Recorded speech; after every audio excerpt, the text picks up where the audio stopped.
ಹಾಗಿರುವಾಗ ಇವರು ಕನ್ನಡದ ವಿಚಾರದಲ್ಲಿ ಮಾತಾಡುವಂಥ ನೈತಿಕತೆ ಇವ್ರಿಗೆ ಇರಬೇಕು ಅನ್ನೋದಾದರೆ ಯಾವ ಬಂಡವಾಳಶಾಹಿಗಳು ನಿಮ್ಮ ಹಿಂದೆ ಕೆಲಸ ಮಾಡಿದ್ರು? ಯಾಕೆ ನಾರಾಯಣಗೌಡ್ರನ್ನ ಆ ರೀತಿಯಲ್ಲಿ ಬಂಧಿಸಿ ಇಲ್ಲದ ಸಲ್ಲದ ಮುಕದ್ದಮೆಗಳನ್ನ ಹಾಕಿ ಒಂದಷ್ಟು ದಿವಸ ಜೈಲಲ್ಲಿ ಕೊಳೆಯೋ ರೀತಿಯಲ್ಲಿ ಮಾಡಬೇಕು ಅನ್ನೋ ತೀರ್ಮಾನ ಮಾಡಿದ್ರಲ್ಲ, ನಿಮಗೆ ನಾಚಿಕೆ ಆಗಬೇಕು. ನಿಮಗೆ ನಾಚಿಕೆ ಆಗಬೇಕು, ನಿಮ್ಮ ವ್ಯವಸ್ಥೆಗೆ ನಾಚಿಕೆ ಆಗಬೇಕು. ಒಂದ್ಸಲಿ ಸಿದ್ದರಾಮಯ್ಯನವರೇ ಹೋಗಿ ಆ ಜೈಲು ನೋಡ್ರಿ, ಗೊತ್ತಾಗತ್ತೆ ಅಲ್ಲಿ ಎಂತೆಂಥವ್ರು ಯಾಗ್ಯಾಗಿ ಮೆರೀತಾರೆ. ನಾನಂತ ಒಬ್ಬ ಹೋರಾಟಗಾರನ್ನ ಅವನಿಗೆ ಹೊರಗಡೆಯಿಂದ ಊಟ ಕೊಡಬಾರ್ದು, ಯಾವುದೇ ವ್ಯವಸ್ಥೆ ಕೊಡಬಾರ್ದು ಅಂತ ಹೇಳಿ 14-15 ದಿವಸ ನನ್ನ ಜೈಲು ಒಳಗಡೆ ಏನೂ ಕೊಡದಂತೆ, ಆದರೂ 2 ದಿವಸ ಮತ್ತೆ ನನ್ನ ಜೈಲಿಗೆ ಕಳಿಸಿರು. ಮತ್ತೆ ಯಾವುದೋ ಹಳೆ 2007ರಲ್ಲಿ 17ರಲ್ಲಿ ರೈಲ್ವೆ ನಿಲ್ದಾಣದಲ್ಲಿ ಹಿಂದಿ ಬೋರ್ಡಿಗೆ ಯಾರೋ ನಮ್ಮ ಕಾರ್ಯಕರ್ತರು ಮಸಿ ಬಳಿತಾರೆ. ಆ ಪ್ರಕರಣವನ್ನು ನನ್ನ ಹೆಸರು ಸೇರಿಸಿ ದಾಖಲೆ ಮಾಡ್ಕೊಂಡು ತಗೊಂಬಂದು ನಾನು ಬಂಧಿಸಿ ಮತ್ತೆ ಜೈಲಿಗೆ ಕಳಿಸ್ತೀನಿ. ಮತ್ತೆ ಬೇಲ್ ಮಾಡ್ಕೊಂಡು ಆಚೆಗೆ ಬರ್ತೇನೆ. ಮತ್ತೆ ಯಾವುದೋ ಅಲ್ಸೂರ್ಗೇಟ್ ಪೊಲೀಸ್ ಠಾಣೆಯಲ್ಲಿ ನನ್ನ ಕೇಸ್ ಇದು ಮಾಡಿಕೊಂಡು ನಾನು ಮತ್ತೆ ಕರ್ಕೊಂಡು ಹೋಗ್ತೀರಿ, ಮತ್ತೆ ಇದು ಮಾಡ್ತೀರಿ. ಮತ್ತೆ ಅಲ್ಲಿಂದ ಬೇಲಾಗಿ ಆಚೆಗೆ ಬಂದರೆ ಒಂದೇ ದಿನ ಒಂದೇ ಪೊಲೀಸ್ ಠಾಣೆಯಲ್ಲಿ, ಅದೇ ಪೊಲೀಸ್ ಠಾಣೆಯಿಂದ ನನ್ನ 14 ದಿವಸ ಜೈಲಿಗೆ ಕಳಿಸ್ತಂಥವ್ರು ಅದೇ ಪೊಲೀಸ್ ಠಾಣೆಯಲ್ಲಿ ಮತ್ತೆ ಬಂದ ನಂತರ 9 ಕೇಸ್ ರಿಜಿಸ್ಟ್ರ್ ಮಾಡಿ ನನಗೋಸ್ಕರ ಮತ್ತೆ ಕಾಯ್ತಿರಲ್ಲ, ಮತ್ತೆ ಜೈಲಿಗೆ ಕಳಿಸ್ಬೇಕು. ಏನು ಉದ್ದೇಶ? ಏನಾರ ಸಿದ್ದರಾಮಯ್ಯನವ್ರ ಆಸ್ತಿ ಏನಾರ ನಾನು ಕಬಳಿಸಿದ್ನ? ಇಲ್ಲ ಇನ್ಯಾರ್ದಾರ ಮಾಡಬಾರ್ದು ಕೆಲಸ ಮಾಡಿದ್ನ? ನಾನು ಮಾಡಿದ್ದು ಕನ್ನಡದ ಹೋರಾಟ, ಕನ್ನಡಕ್ಕಾಗಿ. ಈ ಹೋರಾಟವನ್ನು ಅದನ್ನಾದ್ರೂ ಗೊತ್ತಿದೆಯೋ ಹೆಂಗೋ ಗೊತ್ತಿಲ್ಲ ಸಿದ್ದರಾಮಯ್ಯನವ್ರಿಗೆ. 100ಕ್ಕೆ 100ರಷ್ಟು ಈ ಹೋರಾಟವನ್ನು ಕರ್ನಾಟಕದ ಜನ ಒಪ್ಕೊಂಡಿದ್ದಾರೆ. ಅದರ ಅರಿವಿಲ್ಲ ಅನಿಸುತ್ತೆ ಈ ಸರ್ಕಾರಕ್ಕೆ. ಹಾಗಾಗಿ ಬಿಡಿ, ನೀವು ವೋಟ್ ಬ್ಯಾಂಕ್ ಮಾಡ್ಕೊಳ್ಳಿಕ್ಕೋಸ್ಕರ ಎಲ್ಲರನ್ನೂ ಓಲೈಸ್ತೀರಿ. ನಿಮಗೆ ನಿಜವಾದ ಕನ್ನಡದ ಕಳಕಳಿ ಇಲ್ಲ, ಅಭಿಮಾನ ಇದ್ದಿದ್ದರೆ ನಾರಾಯಣಗೌಡ್ರನ್ನ ಆಗ ನಡೆಸ್ಕೊತಿರ್ಲಿಲ್ಲ. ಹಾಗಾಗಿ ಇದೆಲ್ಲ ನೋಡಿದಾಗ ಇದೆಲ್ಲ ಬೂಟಾಟಿಕೆ ಅಂತ ಅನಿಸುತ್ತೆ. ಈ ಕನ್ನಡದ ಪ್ರೇಮ, ಕನ್ನಡದ ಪ್ರೀತಿ ಇದೆಲ್ಲ ಬೂಟಾಟಿಕೆ ಅಂತ ಅನಿಸುತ್ತೆ. ರಾಜಲ್ಲ ನಾರಾಯಣಗೌಡ್ರ, ಈಗ ನಾರಾಯಣಗೌಡ್ರನ್ನ ಸಿದ್ದರಾಮಯ್ಯವ್ರು ಯಾಕೆ ಟಾರ್ಗೆಟ್ ಮಾಡಬೇಕು? CM ಸಿದ್ದರಾಮಯ್ಯವ್ರಿಗೆ ಸಾಕಷ್ಟು ಕೆಲಸ ಇದೆ, ಯಾಕೆ ನಾರಾಯಣಗೌಡ್ರನ್ನ ಯಾಕೆ ಅಂತ ಏನೂ ಗೊತ್ತಿಲ್ಲ ನನಗೆ ಗೊತ್ತಿಲ್ಲ. ನೀವು ಹೇಗೆ ಹೇಳ್ತೀರಿ ಸಿದ್ದರಾಮಯ್ಯವರು ಈ ಥರ ಎಲ್ಲ ಮಾಡಿದ್ದು? ನನಗೆ ಮಾಹಿತಿ ಇದೆ. ನನಗೆ ಹಿರಿಯ ಪೊಲೀಸ್ ಅಧಿಕಾರಿಗಳು ಕೊಟ್ಟಂಥ ಮಾಹಿತಿ. ಯಾರು ಅವರು ಪೊಲೀಸ್ ಕಮಿಷನರ್ ದಯಾನಂದ್ ನೋಡಿ, ಅವನದೊಂದು ಇತಿಹಾಸ ಇದೆ. ಅವರು ಮೈಸೂರು ನಗರದಲ್ಲಿ ಕಮಿಷನರ್ ಆಗಿದ್ದರು. ಅಲ್ಲಿ ಕರ್ನಾಟಕ ರಕ್ಷಣಾ ವೇದಿಕೆ ಕಾರ್ಯಕರ್ತರು ಯಾವುದೋ ಒಂದು ಕೇಂದ್ರ ಸರ್ಕಾರದ ಕಚೇರಿಯಲ್ಲಿ ಒಬ್ಬ ಬಿಹಾರಿ ಅಧಿಕಾರಿ ದುರ್ವರ್ತನೆ ತೋರಿಸ್ತಾ ಅಂತ ಹೇಳಿ ಅವ್ರ ವಿರುದ್ಧ ಹೋರಾಟ ಮಾಡಿದ್ರು ಮೈಸೂರಿನಲ್ಲಿ. ಕೊನೆಗೆ ಅವ್ರನ್ನ ಎಲ್ಲನೂ ಬಂಧಿಸಿರು. ಅವ್ರ ಮೇಲೆ ಗುಂಡಾ ಕಾಯ್ದೆ ಹಾಕಿ 6 ತಿಂಗಳು ಅವ್ರನ್ನ ಗಡೀಪಾರು ಮಾಡಿದ್ರು ನಮ್ಮ ಮುಖಂಡರುಗಳನ್ನ. ಆಗ ನಾನು ಅಲ್ಲೊಂದು ದೊಡ್ಡ ಹೋರಾಟ ಮಾಡಿದೆ, ರ್ಯಾಲಿ ಮಾಡಿದೆ. ಆ ಗಡೀಪಾರು ಆದೇಶ ವಾಪಸ್ ತೊಗೋಬೇಕು, ಅವ್ರ ಮೇಲಿರೋ ಕೇಸು ವಾಪಸ್ ತೊಗೊಳ್ಳಿ ಅಂತ. ಅವತ್ತೊಂದು 15-20 ಸಾವಿರ ಜನ ಮೈಸೂರಲ್ಲಿ ಸೇರಿದರು. ನಾವು ಜಿಲ್ಲಾಧಿಕಾರಿಗಳ ಕಚೇರಿಗೆ ರ್ಯಾಲಿ ಹೋಗ್ತಿದ್ರೆ ಏಕಾಏಕಿ ಅವತ್ತು ಇದೇ ದಯಾನಂದ್ ಬಂದು ಅಲ್ಲಿ ಲಾಠಿ ಚಾರ್ಜ್ ಮಾಡಿದ್ರು. ಅವತ್ತು ಮುಂದೆ ಬರ್ತಿದ್ದಂಥ ಸಾವಿರಾರು ಜನ ಹೆಣ್ಣುಮಕ್ಕಳು ಎದ್ದು ಬಿದ್ದು ಓಡೋ ಪರಿಸ್ಥಿತಿ ಬಂತು ಲಾಠಿ ಚಾರ್ಜಿಂದ. ಅವತ್ತು ನನಗೂ ದಯಾನಂದ್ಗೂ ಮುಖಾಮುಖಿ ಒಂದಷ್ಟು ಮಾತುಕತೆ ನಡೆಯಿತು. ಸಂಘರ್ಷಕ್ಕೆ ಈಡು ಮಾಡಿಕೊಟ್ರು. ಅದನ್ನು ತಲೆಯಲ್ಲಿ ಇಟ್ಕೊಂಡು ಸಿದ್ದರಾಮಯ್ಯನವ್ರ ಹತ್ರ ಹೋಗಿ ಇಲ್ಲದ ಸಲ್ಲದು ಹೇಳಿ ಇದೆಲ್ಲ ಆಗಲಿಕ್ಕೆ ಕಾರಣ ನಮ್ಮ ಬೆಂಗಳೂರಿನ ಮಹಾ ಕಮಿಷನರು ಅನ್ನೋದು ನನ್ನ ಗಮನಕ್ಕೆ ಬಂದಿದೆ. ಹಾಗಾಗಿ ಇರಲಿ, ನಾನು ಒಂದು ಕಾಲಕ್ಕೆ ಕನ್ನಡದವರು ಪೊಲೀಸ್ ಕಮಿಷನರ್ ಆಗಬೇಕು ಬೆಂಗಳೂರಿಗೆಲ್ಲ ಕರ್ನಾಟಕದ ಯಾವುದೇ ಕ್ಷೇತ್ರದಲ್ಲಿ ಯಾವುದೇ ಮುಖ್ಯ ಅಧಿಕಾರವನ್ನು ಕನ್ನಡಿಗರು ಪಡ್ಕೋಬೇಕು, ಕನ್ನಡಿಗರು ಮಾಡಬೇಕು ಅಂತೇಳಿ ಎಲ್ಲ ಸರ್ಕಾರ ಮುಂದೆ ಹೋರಾಟ ಮಾಡ್ಕೊಂಡು ಬಂದೆ.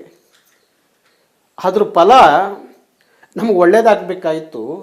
ಅದೇನೋ ಗೊತ್ತಿಲ್ಲ, ಯಾರು ಕನ್ನಡದವ್ರು ಅಧಿಕಾರಿಗಳು ಬರಬೇಕು ಅಂತ ಹೇಳ್ತಿದ್ವು, ಹೋರಾಟ ಮಾಡ್ತಿದ್ವು, ಅದೇ ಕನ್ನಡದ ಅಧಿಕಾರಿಗಳು ಇವತ್ತು ನಮ್ಮ ವಿರುದ್ಧ ನಿಂತ್ಕೋತಾರೆ ಅಂದರೆ ಅದಕ್ಕಿಂತ ನಾಚಿಕೆಯೇಡು ಮತ್ತೊಂದಿಲ್ಲ ಅಂತ ಅನಿಸುತ್ತೆ.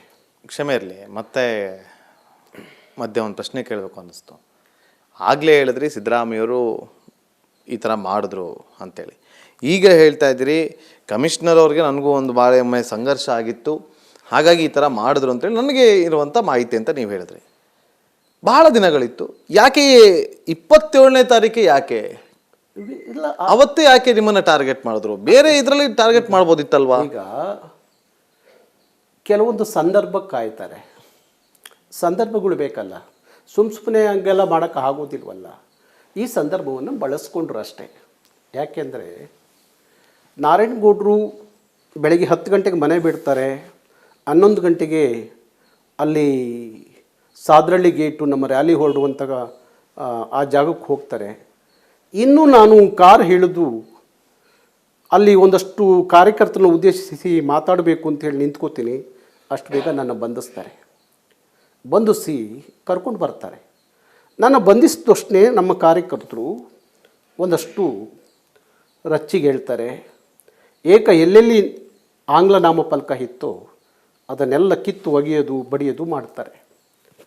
ಬಹುಶಃ ನನ್ನ ಬಂಧಿಸ್ತೇ ಹೋಗಿದ್ದರೆ ಆ ಸಂದರ್ಭದಲ್ಲಿ ಆ ಘಟನೆ ನಡೀತಿರಲಿಲ್ಲ. ಆದರೆ ನನ್ನ ಬಂಧಿಸಿರೋ ಕಾರ್ಯಕರ್ತರು 20-25 ಸಾವಿರ ಏನು ಕಾರ್ಯಕರ್ತಿದ್ರು ಅವತ್ತು, ಅವರು ದಾರಿ ಉದ್ದಕ್ಕೂ ಈ ಕೆಲಸ ಸಂಘರ್ಷಕ್ಕೆ ಇಳಿತಾರೆ. ಅದನ್ನು ಇಟ್ಕೊಂಡು ಇವತ್ತು ಹೇಳ್ತಾರೆ, ಕೆಲವರು ಪೊಲೀಸ್ ಆಫೀಸರ್ಗಳು ನನ್ನ ಜೊತೆ ಮಾತಾಡ್ತಾರೆ, ಅದೆಲ್ಲ ಪೊಲೀಸ್ ಠಾಣೆ ಒಳಗೆ ಬೇಲ್ ಕೊಟ್ಟು ಕಳಿಸುವಂಥ ಒಂದು ಮುಕದ್ದಮೆ ಅಷ್ಟೇ. ಅದು ಈ ಮಟ್ಟಕ್ಕೆ ನಡ್ಕೊಳ್ಳುವಂಥ ಅಗತ್ಯ ಇರಲಿಲ್ಲ. ಯಾತಕ್ಕೆ ಇದನ್ನು ನಡ್ಕೊಂಡ್ರು ಅಂಥೇಳಿ ಪೊಲೀಸ್ ಅಧಿಕಾರಿಗಳೇ ಮಾತಾಡ್ತಾರೆ. ಅದಕ್ಕೆ ಸಂದರ್ಭ ಕಾಯ್ತಿದ್ರೋ ಏನೋ ಗೊತ್ತಿಲ್ಲ, ಈ 27ರ ಸಂದರ್ಭವನ್ನು ಬಳಸ್ಕೊಂಡ್ರು ಅಂತ ಅನಿಸುತ್ತೆ. ಆಗ ಮತ್ತೊಂದು ವಿಚಾರಗಳು ಕೇಳ್ಪಟ್ವಿ. ಯಾಕೆ ಮಾಲ್ ಆಫ್ ಏಷ್ಯಾ, ಯಾಕೆ ಮಂತ್ರಿ ಮಾಲ್, ಯಾಕೆ ಲುಲು ಮಾಲ್ಗೆ ಹೋಗಲಿಲ್ಲ ಕನ್ನಡ ಕಾರ್ಯಕರ್ತರು? ಎಲ್ಲ ಮಾಲ್ಗಳಿಗೂ ಹೋದು, ಯಾವ ಮಾಲ್ಗೂ ಬಿಟ್ಟಿಲ್ಲ. ಮಂತ್ರಿ ಮಾಲು ಬಿಟ್ಟಿಲ್ಲ, ಓರೈಲ್ ಮಾಲು ಬಿಟ್ಟಿಲ್ಲ, ಲೂಲು ಮಾಲು ಬಿಟ್ಟಿಲ್ಲ. ಎಲ್ಲದರಲ್ಲೂ ಕನ್ನಡ ಇದೆ, ಎಲ್ಲದರಲ್ಲೂ ಕನ್ನಡ ಇದೆ, ಗಮನಿಸಿರ್ಬೋದು, ಎಲ್ಲದರಲ್ಲೂ ಕನ್ನಡ ಇದೆ. ಆದರೆ ಮಾಲ್ ಆಫ್ ಏಷ್ಯಾದಲ್ಲಿ ಕನ್ನಡ ಇರಲಿಲ್ಲ. ಮತ್ತು ಕನ್ನಡ ಹಾಕಲ್ಲ ಅಂತ ಹೇಳಿ ನಾವೊಂದು ನೋಟಿಸ್ ಕೊಟ್ಟಿದ್ದಕ್ಕೆ, ಒಂದು ಲೆಟ್ರು ಬರೆದಿದ್ದಕ್ಕೆ ನನ್ನ ವಿರುದ್ಧ ಕೋರ್ಟ್ಗೆ ಹೋದ. ಆ ಕಾರಣಕ್ಕೋಸ್ಕರ ಮಾಲ್ ಆಫ್ ಏಷ್ಯಾದಲ್ಲಿ ಕನ್ನಡ ಹಾಕಬೇಕು ಅನ್ನೋ ಉದ್ದೇಶವನ್ನು ಇಟ್ಕೊಂಡು ಅವ್ರ ವಿರುದ್ಧ ಪ್ರತಿಭಟಿಸ್ತು ಹೊರತು ಬೇರೆ ಯಾವುದೇ ಕಾರಣಕ್ಕಲ್ಲ, ಯಾವುದೇ ಉದ್ದೇಶ ಇರಲಿಲ್ಲ. ಕ್ಯಾಪ್ಟನ್ ಅರ್ಜುನ್ ಕೊಂದಿದ್ದು ಯಾರು? ಅವ್ರ ನರೇಟಿವ್ ಎಲ್ಲಿ ತಂದಿಟ್ಟಿದ್ದಾರೆ ಅಂತಂದ್ರೆ ಸಂಪತ್ತನ್ನ ಹಂಚಿಬಿಡೋದು ಅಂತ. ಇದು ಸ್ಟುಡಿಯೋ ಟಿಪ್ಪು ಜಯಂತಿ ಮಾಡಕ್ಕೆ ಅವ್ರಿಗೆ ಖಂಡಿಸಿದ್ರು. Very nice. ಯಾರು ತಪ್ಪು ಮಾಡಿರೋದಿಲ್ಲಿ? ಓಲೈಕೆ ಹೇಳಿಕೆ ಇದು ಅಂತ ಹೇಳಿ ಯಾಕೆ ಪರಿಗಣಿಸಬಾರ್ದು? ಕಿಚ್ಚಕ್ಕಲ್ಲ ಇದು ವೇದಿಕೆ. ಇದು ಫೋಟೋ ಎಲ್ರಿಗೂ ಒಂದು ಟೈಮ್. ನಿಮ್ಮ ಸಮಯ ಮುಗಿದಿದೆ. ಅವ್ರು ಹೇಳೋಕ್ಕಿಂತ ಮುಂಚೆನೆ ಹೇಗೆ ಪ್ರತಾಪ್ ಸಿಂಹ ಪಾಸ್ ಕೊಟ್ಟಿದಂತ ಆಗ್ಲಿ ಡಿಕ್ಲೇರ್ ಆಗೋಗಿತ್ತು ಅಂತ ನನಗೊಂದು ಡೌಟ್ ಬಂತು. ಅರೆ ಯಾರು ಸಾಕು ನಿಲ್ಸಿ. ಕೆಟ್ಟ ಪದ ಬಳಕೆ ಕಾಂಪಿಟೇಷನ್ ಇಟ್ಟಿಲ್ಲ ನಾವಿಲ್ಲಿ.